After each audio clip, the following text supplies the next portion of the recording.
to Voice for All. I am your host, Jamila Gamble. If this is your first time tuning in, welcome. Voice for All is the only show on Rogers TV that promotes disability awareness, and I am so honored to be in season 4. If you'd like to get in touch with me, you can find me on Twitter at MissJamPCCS, or you can find me on Facebook, facebook.com/MissJamGamble. So I'm really excited because I have been asking Joanne forever to be on Voice for All, and she's always like, no, I'm not ready. And then a couple weeks ago, I went to her son, who I love to like bits and pieces, his graduation, which I told you guys about, and I was just beaming with pride, and she had this really amazing speech, and now I got her on the show. So yay, Joanne, you are here. It's about time. I'm here. You're here. Without Andrew, but you're here. I'm here. That's what matters. I have known you for, a couple years now? No, it's been more than that. Okay, something like Like maybe about 4. Something, it's been a while. And it's all because of your beyond adorable son, Andrew, who I just love I love him. I just love him. And you have raised 2 boys. Mm-hmm. 2 boys. Andrew is now 21, and David is 16. Say hi to David. Hi, David. Hi, David. Because you know he's going to be watching going, why didn't you guys say hi to me? David has autism. Andrew has Down syndrome. How has life been for you raising these 2 boys? Well, it hasn't been quiet. No! My house is very loud. Yes. The neighbors can hear them through the closed windows. Honestly, it's very, very loud, very hectic, never a dull moment. Mm-hmm.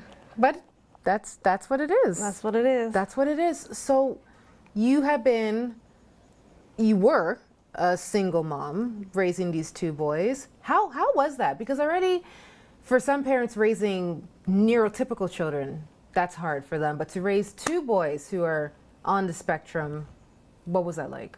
Well, it was hard, but you do what you got to do. Mm-hmm. You try and get your help, and you just deal with it. You go pull some heads off. Yes. You kick and you scream sometimes, but you get through it. And being at that graduation a couple of weeks ago, how surreal was that for you to, see Andrew when he was born, through his leukemia, through everything, and now seeing him walk on that stage? Yes! Let's talk about this, Joanne. Joanne's crying. But it's happy tears. You're gonna make me cry. I can't cry. Should I answer it? Well, you were happy, you're excited, but you're scared for him too. Yeah. Because you don't really know. Sorry. No. What's gonna happen? Exactly. Like with neurotypical children, 21 is an exciting time for parents. They're going off to college. They might be purchasing their first vehicle. Maybe they're going on a trip around Europe. And for parents like you and the rest of the parents at Park Home, yes, you're celebrating, but come September, it's like... Yeah, and you're not going to see that. They're not going to grow up and leave home. Mm-hmm. So you're not going to get to go out and do your trips that most parents do after the kids leave the house. Yeah. Because our kids aren't leaving. Yeah. David might. No. You ask him, he's going to live in our basement. Okay. But with Andrew, I could only imagine that, he is so full of life. He has such a personality to him.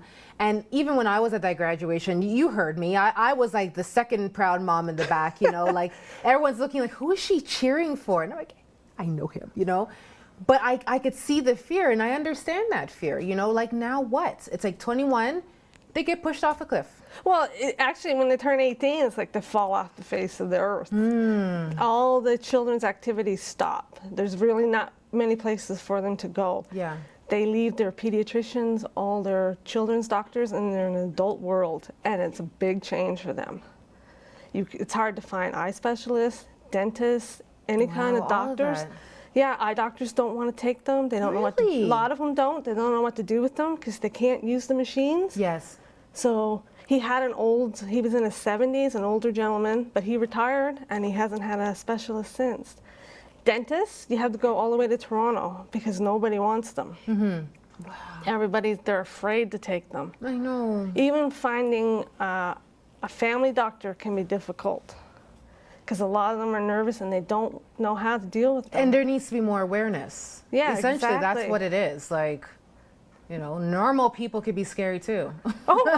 Definitely. You know, but Yeah. I've seen Andrew over the years, but I've also seen you over the years, and how you've kind of blossomed. And let's take it a step back to a happier topic. When I used to work with Andrew, we used to do swim lessons. That's a whole show in itself, what happened during swim lessons.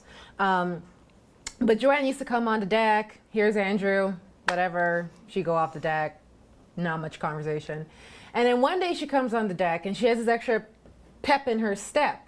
Why did you have a pep in your step, Joanne? Why did you have a pep? I had met my current husband. So. She met a man. She met a man. Online. Online. And you laid it out to him, did you not? Yeah, I told him right from the beginning, like the issues that I was facing, the children, and it didn't stop him. No, and you guys are happily married. I was at the wedding. I was somewhat of a wedding singer. But what I especially loved was that there's so many single moms who have children with, whether it's autism or other different types of disabilities, and they fear that they'll never find love. And you found love, and you found someone who was more than willing to be a dad. Oh, definitely. To He these stepped boys. right in. He took over that role, no questions asked. And the reason why I bring that up is for other moms out there who may be going through this, and they're like, will I ever find someone to understand my situation? You did. They will, and you just have to wait. But there are men out there that doesn't bother them a bit. So with your home life now, and with Andrew, you know, come September, there's not going to be that school bus. There's not going to be that school that he's known for all these years. What do you think he's thinking about? I don't know if he fully understands at this point, but it's going to be scary for him, definitely.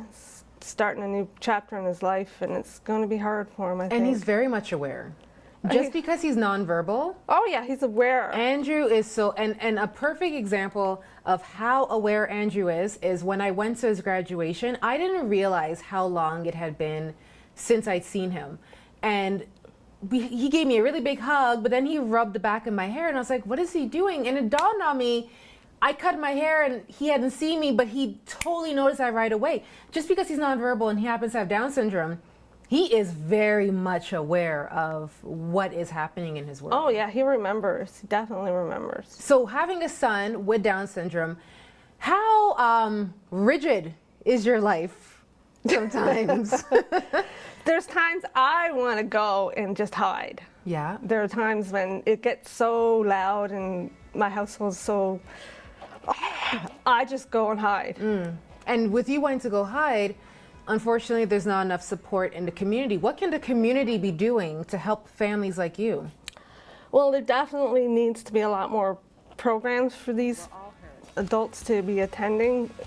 It doesn't have to be anything dramatic. It could be something just simple as the parents could drop them off for a couple hours. Yeah. Even if they could watch a movie or just do some play time. Because they still like to play even though they're adults. Yes. They still very young at heart. You know, just things like that. Volunteers just to come and spend some time with them. Oh, you already know I'll come and take Andrew.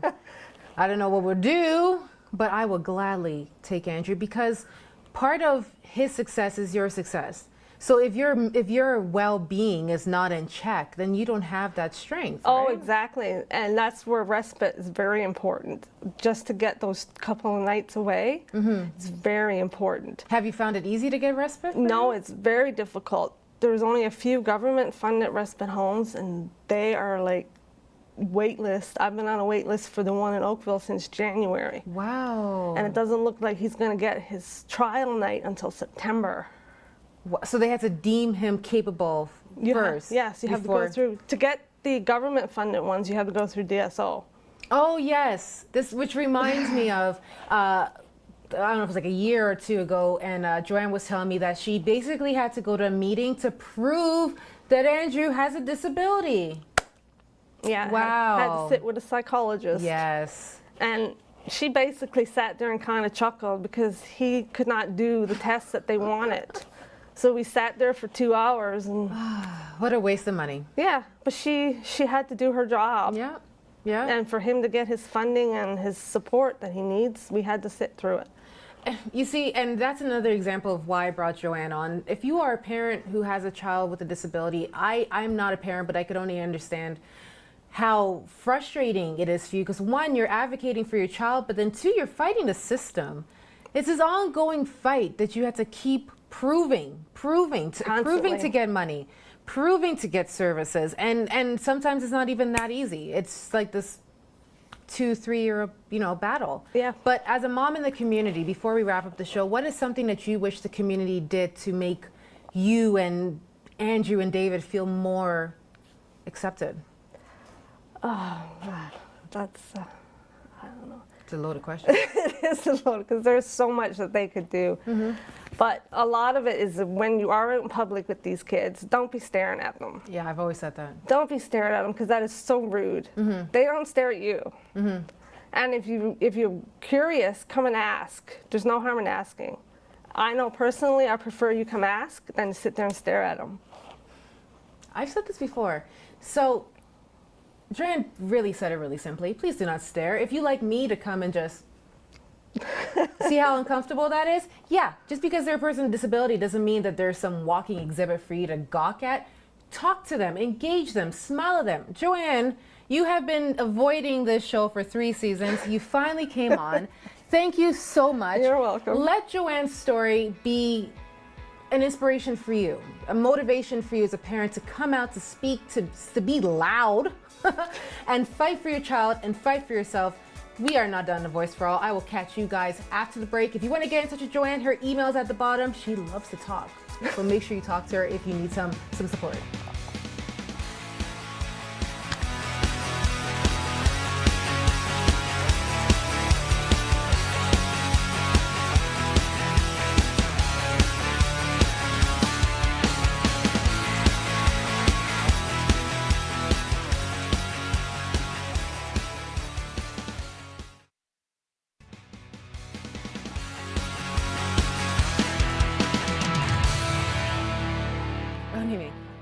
Welcome back to A Voice for All. I am uber excited because I have a celebrity on the show. No, it's not me, it's somebody else. But if you'd like to get in touch with me, join me on Facebook, on facebook.com/Miss Jam Gamble. And you can always tweet me on Twitter, Miss Jam PCCS. So speaking of Twitter, I've always told you guys that's where I find some of my most amazing guests. And this is where I've met Tico. Can we zoom in on Tico and on this cuteness? Look at this. Okay. So Tico's shirt says, autism, it's okay to be different. Powerful message, powerful bear. Tico's not my main guest. Mom over here is my main guest. Welcome. Thank you. Tell Thanks me, for having us. Like, how did Tico come to be? Well, Tico started as a security animal for my son who has autism. So he took Tico everywhere with him. He named the bear Tico. He actually has told me since this Tico was created that he actually called him Tico. And to me, I always thought it was Tikko, so we made it Tikko, which is actually good because Tico is, I believe it's the travel insurance or industry. Okay. So anyway, what happened was in 2013, Dorian was 9, and I told him a story about a little girl who had cancer, who was very ill, but she wanted to see the world. So people took her teddy bear and passed her teddy bear around, and the teddy bear didn't come back, but they would send postcards and things like that. And I thought it was a beautiful story. So Dorian said, I want to send Tico around the world to raise autism awareness. And he was only how old at the time? 9. Wow. Yeah, so I was thrilled to be able to support him. I had just started writing a series for autism, kind of a how-to help book. It was going to be a 22-book series, and I put it on hold to help Dorian out with Tico. And Tico just got so busy, I figured this is really what I meant to do. We're going to reach people this way instead. Tico is living a more exciting life than I am. And me too. Like, every time I go on Twitter, Tico is here. Tico's surfing. Wasn't he parasailing or gliding or something a couple weeks ago? He parachuted from a kite at the Washington State Kite Festival. He skydived 10,000 feet at Toronto Skydive. We shipped him to China, and he bungee jumped off the highest tower in China. So Tico is the man, the girl, the bear. Tico is the bear. I'm really excited about where he's going in the fall, though. He's going para-hawking. Yes. Yeah. Is that? And what is para-hawking? That's where people. This man, Scott Mason, he's raising hawks, and he takes them paragliding. So they fly with him. If you go on YouTube and look up para-hawking, you'll see Scott Mason, and the birds glide along with him. He's taking Tico, and we're going to create a Tico video from this. It's just beautiful. You really have to see it to appreciate it. I just hope they don't think he's a chew toy. And yeah. Now, for people who are just tuning in, Tico is not just this bear who goes on awesome adventures like Paddington or something like that. There's a reason for Tico, and it's to share awareness for autism. Now, through Tico going to these different countries, what exactly is he spreading in those messages? Well, what actually happened was the first trip that he took was to Jamaica. So what? He went to Jamaica. And he actually came back. The people had so much fun with him that he came back wearing dreadlocks. We have a picture on our Facebook page. It's just so adorable. But what happened was I decided to let people, I called some foundations in Jamaica to say, hey, Tico's on his way to Jamaica. And I got in touch with Maya Chung, who's another mom who's advocating for her son. And she started a foundation because there's no support down there. Yes, I was just going to say that. So what happened, what evolved from that is I decided, you know what? It's not enough just to know about autism. We really should know what it's like around the world and how much support there is in different areas. So everywhere he travels, I research autism in those areas, and I post information links on our Facebook page because we have an international group. So somebody is from that area, and they will learn about autism in their own area as well. Christine, seriously, this movement that you have started, how do you sustain it financially? It's so far it's been out of our pocket. We've probably invested. He flew with the snowbirds on Canada Day, so to do that, we had to go down to Ottawa for a couple of days and be part of that. So that was our most expensive venture, but we've probably invested probably close to $5,000 of our own money. I fundraise for my son to go to special needs school, so it's getting extremely difficult for us. Yeah. So people that are supporting Tico are being amazing. We have Tyler Fergus, he's a magician, and he said, hey, I really want to help. So we're having a fundraiser on July 24th at the Canadian Milton Italian Club. And Alessia Cole is a singer-songwriter from Toronto who wrote the Tico song. It's called Make a Change. I think it should be the anthem for autism. It's so inspiring and beautiful. You've already started such a movement. I don't see why that wouldn't happen. I hope it does happen. So she'll be there too. So people are rallying together trying to do fundraisers for us. Right. To try to help, because what has happened is, you know, over time I've sent Ticos, we have ambassadors for autism. So people that have Tico for vacation and they go above and beyond, and they start loaning their Tico out. Their Tico goes on trips, and so we call them ambassadors for autism, and they keep their Tico.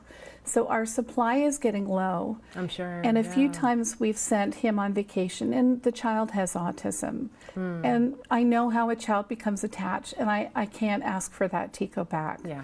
So we've got, GANS has been amazing, and they've donated 600 more bears. And now we're trying to get t-shirts for them, the bows, the pet ID tags that say Tico on them. And Tico comes in a suitcase. He has a letter from Dorian that says he's not just any bear, he's a bear with autism. Can we talk about Dorian for a few minutes? How old is he now? He's 11. He's 11. And you're saying that he goes to private programs? He does. How has his journey been with autism? It's been very difficult. I call the first 7 years from hell. But most families are going through that are starting this journey. It's a very difficult one. You know, specialists, doctor's appointments. Dorian has, he's more on the Asperger's side. Okay. He's high functioning, but he was very aggressive. You know, he'd throw things at school like chairs, scissors. So we needed something with more one-on-one, and we felt that for him to get the best education possible, we had to put him in a special needs school, which we did. So for the first 2 years, it was $45,000 a year. And of course, I had to leave my job because having a child with, having a child with autism, it's very hard to keep a job. You're constantly getting calls to come home. So now he's at Missing Links, which is an amazing program in Burlington, and he's just completely changed. There's still hurdles, and we still have ups and downs. He's going through hormones, so right now it's difficult again. Hold on.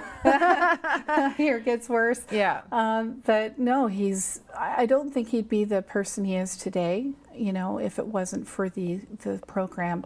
What I'm really hoping from Tico, the amazing thing, the other unique thing about Tico is we get average everyday people that take him on vacation. A lot of them don't have autism in their family. They're not touched by autism. So now we're bringing those together with families with autism. And the bigger that movement gets, hopefully the government will start taking notice. I want to see a special needs school board. That's what I want. And this is why we have a voice for all. Again, you know, you do not have to A, have a disability, or B, have a relative with a disability to care about disability issues. And when I hear stories of people taking on Tico and promoting it, that's what our community should be all about. We should not have a reason to support a cause. We should not have a reason to care. We should just make a difference. Make a difference, exactly. And for those of you who are watching, you obviously you're seeing the bear, but you're not feeling it like I am. When you work with children with autism, a lot of them love things that have texture to it, that have weight to it. I work with kids who can be extremely aggressive, and even just the small weight of Tico on the shoulder, I can imagine the kind of sense of calming that brings to them. And his texture is nice and soft. If you are interested in getting your own Tico and taking Tico on your next trip, I might be taking Tico on my next trip. Their information is below. Please contact Christine. Get to know more about Dorian and Tico and what they are doing, not just locally, but internationally. They are creating a movement. They're getting other countries who do not want to talk about autism to speak up and become more aware. Tico, it was a pleasure. Do you have any last words? I love it. Christine, thank you so much. His last words are to get me and donate and bring me on your next trip. That's what he said. It has been another fantastic episode of A Voice for All. I am so excited that Tico finally got to join us. And thank you to those of you who brought Tico to my attention. This is why I love you guys, because I would never have known about Tico if it wasn't for you. So stay connected, stay informed, and I will catch you guys next week. Take care.